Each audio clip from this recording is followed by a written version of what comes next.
Now, what happens when files grow? When your database grows?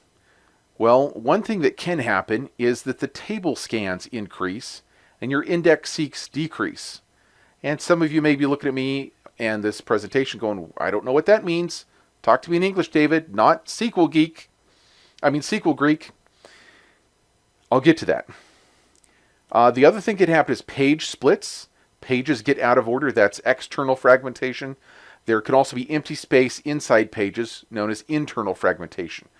Give you some examples of those two. So first, the table scans.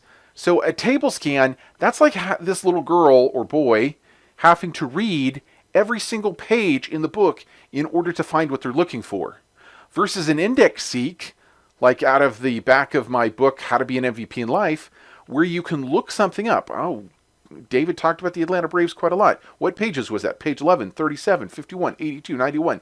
That's much, much faster than having to read all 125 pages of the book. In computer world, the difference is also several orders of magnitude between having to read every page in the table versus being able to navigate right to it. The query optimizer might still choose to avoid certain indexes if they're beaten up or out of date. So it can still choose to do a scan. And as I said before, that means it reads every page in the table. You can see how many scans are happening by looking at the performance monitor counter, access methods, full scans per second. You should ensure that auto create and auto update stats is enabled so that the query optimizer knows when indexes are out of date and knows which ones to use and can make a wise decision, because sometimes it is better to do a full scan than to use a particular index. I promised an explanation about external fragmentation. This will also illustrate a little bit of internal fragmentation. So, in SQL Server, tables and indexes are stored in pages. Each page is 8K bytes, so 8,192 bytes. And these are in turn grouped into extents. So 8 pages make an extent, or 64K of data. And so there's an extent, and then there's another extent. So in this case, we have at least 101 extents in this table. Inserts can cause a split. So if I have a page that's full and a new row is inserted into page 3, that will cause a split. A new page has to be allocated, and that new row and some of the other data from that page gets moved to the new page. We now have empty space. Page 3 and page 4 are now approximately half full. The empty space inside the page is known as internal fragmentation. But now page 3 and page 4 are far apart. Extent 101 wasn't full yet. It only had, up to 7 pages.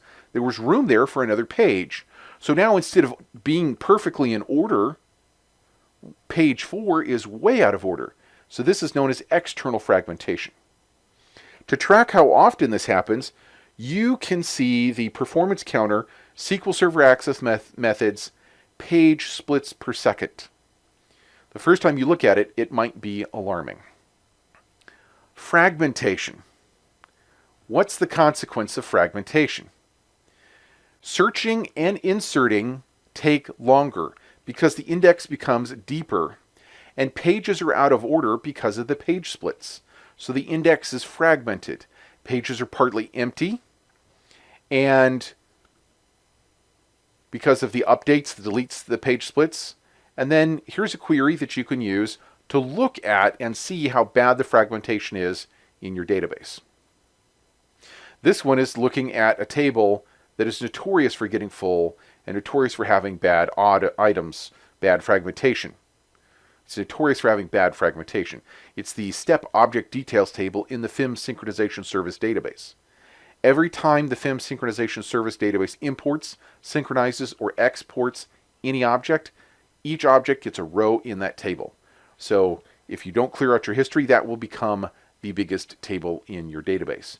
And it might still be, depending on how often you're cleaning out your history and how much you're keeping. Okay, when we talk about indexes, there's another concept that we need to understand, and it's called the fill factor. This says when we're going to reorganize an index, how full are we going to make it? Are we going to leave a little bit of space so that if we have an insert that needs to go into page 3, it doesn't have to do a page split? So this is one of the ways in which we can avoid page splits, is leaving a little bit of empty space. Too much empty space and the reads become inefficient, because then you have to read 8K off the disk to only get 4K of data. Not enough space in there, then the inserts and updates cause page splits, which take a little bit of time. Even worse, that page split can result in having to grow the file, which takes even more time.